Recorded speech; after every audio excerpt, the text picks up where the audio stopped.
This ride is very significant for several reasons. First, this is the first time that I've had the bike in 2 months. It was in the shop, waiting for a very important part. The part I'm referring to is the swing arm. For those of you who do not know, the swing arm is the rear axle that attaches the rear wheel to the main frame of the motorcycle.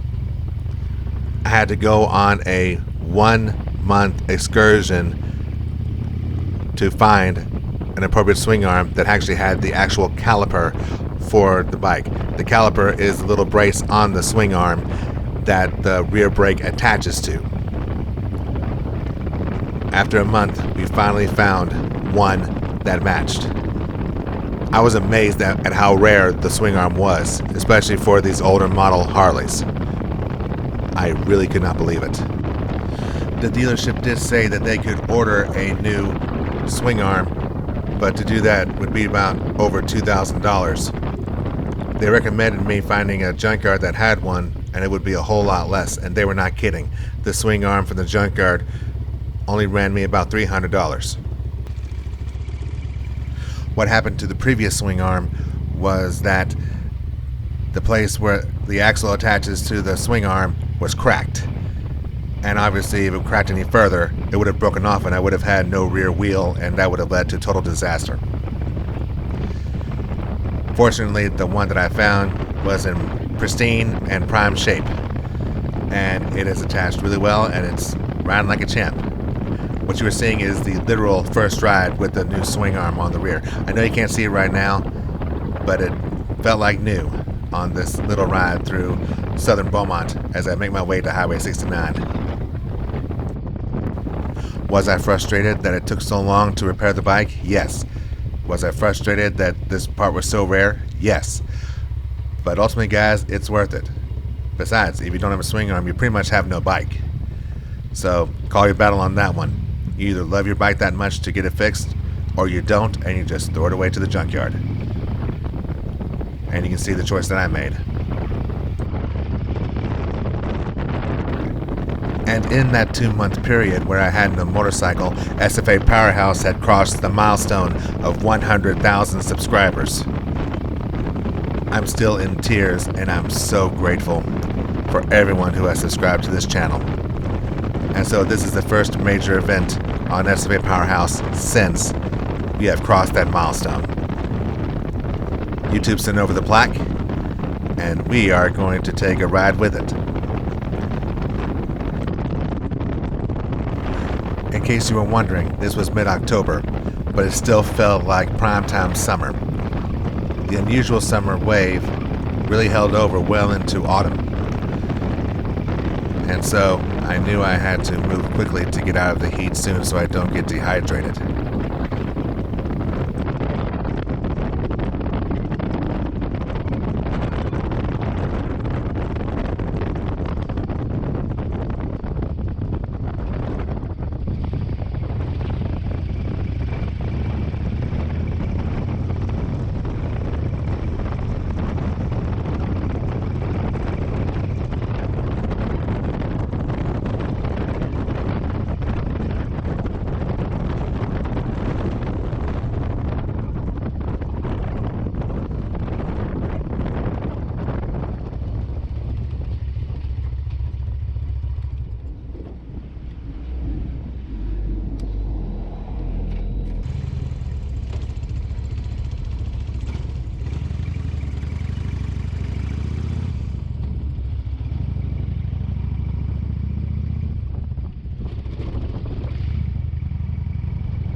For the record, I decided a few bike rides ago to not have the weather-resistant mask on the camera anymore. I chose the battle to have crystal clear imagery over quality sound of the engine. And I know all you hear right now is wind shear, but I do wonder, is there anyone out there who knows how to effectively attach a microphone that can absorb the wind shear so we can hear more of the engine? Or is that even possible? And this is for a GoPro miniature Black 7 camera. It is a bit older. I think it's about 7 or 8 years old. So if there is an option for that, please let me know. But if there is not an option, and actually I've been toying with this notion for a while, if there is a recommendation for a high quality 360 camera that is perfect for motorcycles, please also let me know in the comments below. Thank you.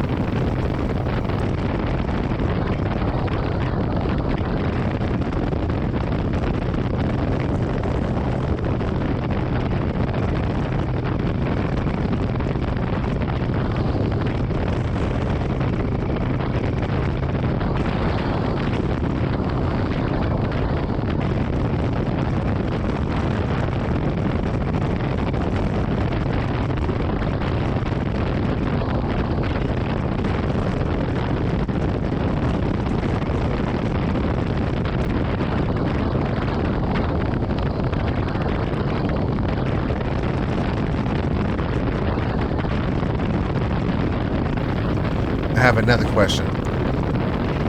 As viewers, do you prefer this angle where the camera is pretty much on my chest looking at the dash? I've also have done rides where the camera was attached to the front pegs looking forward, and I've also done rides with the camera on the rear looking at the wheel as we're riding along. Or would you prefer another angle? I've also toyed with the notion of trying a helmet angle where it's attached to the side of the helmet or on top of the helmet. I'm not really fond of that idea, but I want to hear from you. Which angle do you think you would enjoy better? The chest angle right now, the front peg at the front, or the rear peg in the back, or a helmet? Please let me know in the comments below. Thank you.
I'll tell you what, after 2 months of not being on the axe, it is so good to be back on and to feel that wind rushing again.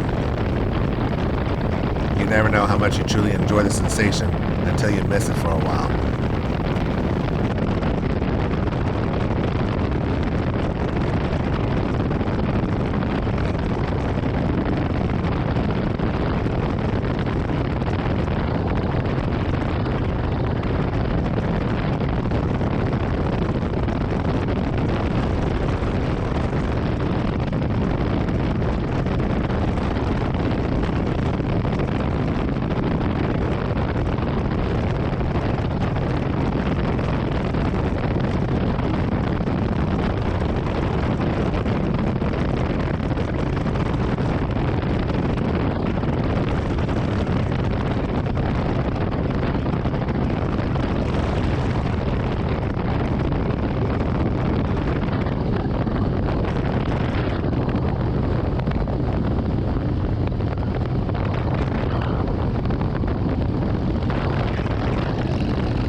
know the mechanics has been working on my bike for some time, and even though the odometer read that I only had 60 miles on this tank, I know they've been working on the engine a bit too. So just as a precaution, we're going to do a quick top off before we continue with this ride.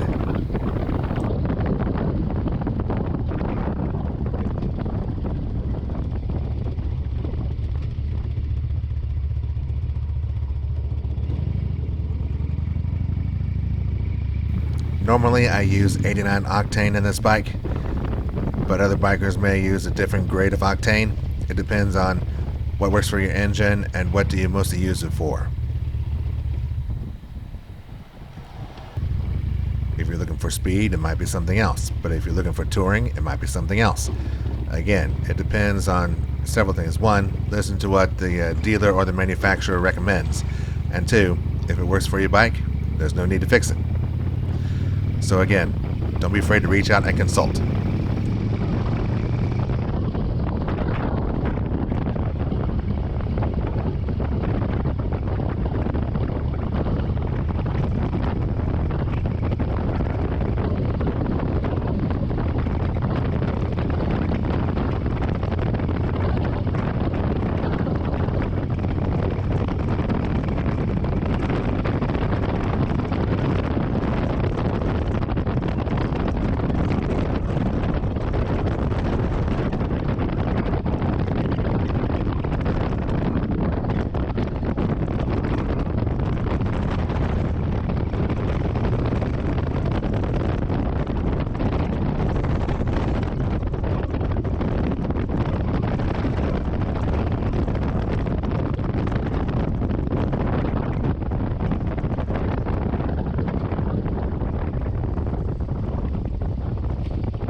It has been a while since I've visited Jack Brooks Airport, and since I'm right here in the neighborhood, I thought this would be a really good time to visit. Right now, Jack Brooks Airport is serving American Airlines to Dallas-Fort Worth. I'm not sure if United still has a base here, but last I checked, they use a shuttle bus to shuttle their passengers from this airport over to Bush Intercontinental in Houston. There's also a good portion of the parking lot that is being used for refinery workers and construction workers to park and then catch a coach out to their work site.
I was insanely excited when I discovered that an American Eagle ERJ 145 was at the terminal as I arrived. I could not think of a better time for me to come over and do a little video and photo shoot with the plaque and my motorcycle. And so you are going to see that. Check it out.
It was just insanely beautiful. I'm so glad I came at the right place at the right time. But like I said, the heat was really bearing down, and I was really starting to get dehydrated. So I had to go on.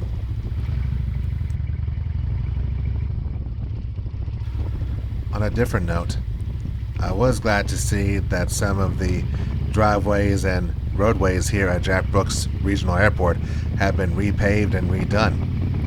I know that was in lieu of making that a base for the construction workers to park and go, but it was still very nice to see that. And also, in case you did not know, parking at the terminal is absolutely free for those who are going to fly out. There are a couple of flying schools here at Jack Brooks Airport as well. One of them is KUSA. I haven't had the pleasure of meeting them yet, but if you are looking to fly and you live in the Southeast Texas area, there is that option if you want to exercise it.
Looking at the shape of this highway on 69 heading south towards the 73-69 interchange got me thinking, after they complete the interchange, are they going to completely repave this highway that hasn't seen really good sights in a long time?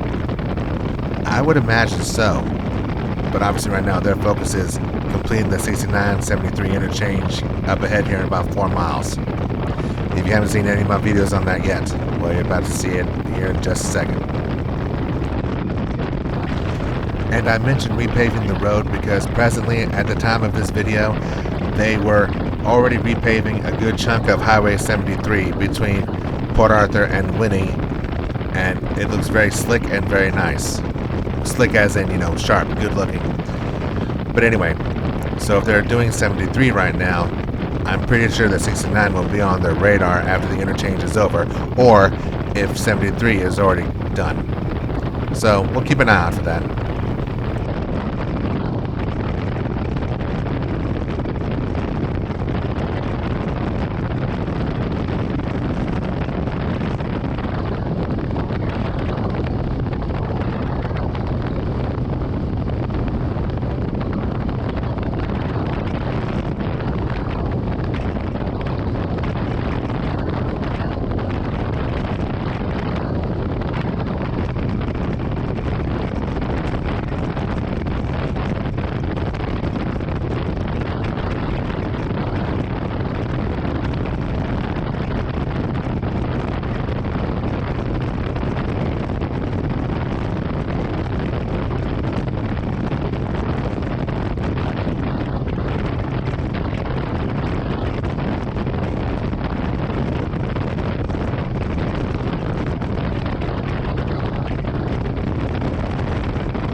This is the 69 and 73 interchange that is currently under construction.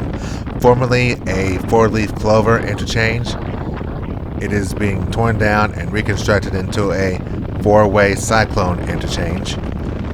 And hopefully that'll increase the traffic flow and cause less congestion, especially at rush hour.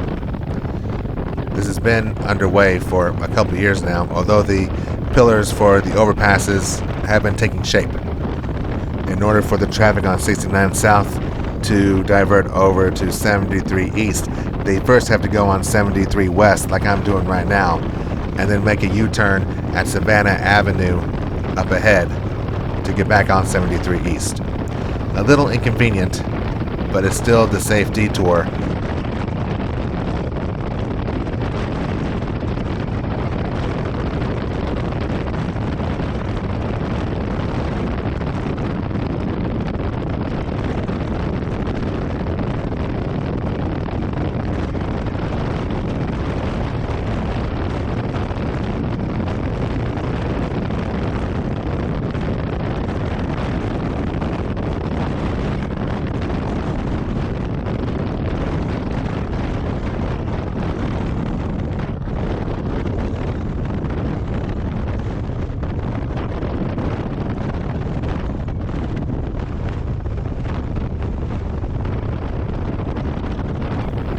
Unfortunately, I have heard far too many stories already that some semi-trucks have tried to take the U-turn passage underneath Savannah Avenue with absolutely no luck, because the clearance is just too low for the semi-trucks to make its way under. So again, if you're driving a commercial vehicle, make sure your clearance is more than clear to get under that overpass. If you can't do the U-turn lane, do the Y-turn lane, or if you can't do the Y-turn lane, find another place. You may have to go 73 all the way down to West Port Arthur Road and make a turn there. Whatever it is, just make sure you and your cargo are safe.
With a perfect sunny day and with a newly restored bike, so it feels, I cannot think of a better time or place to celebrate 100,000 subscribers on SFAPowerhouse.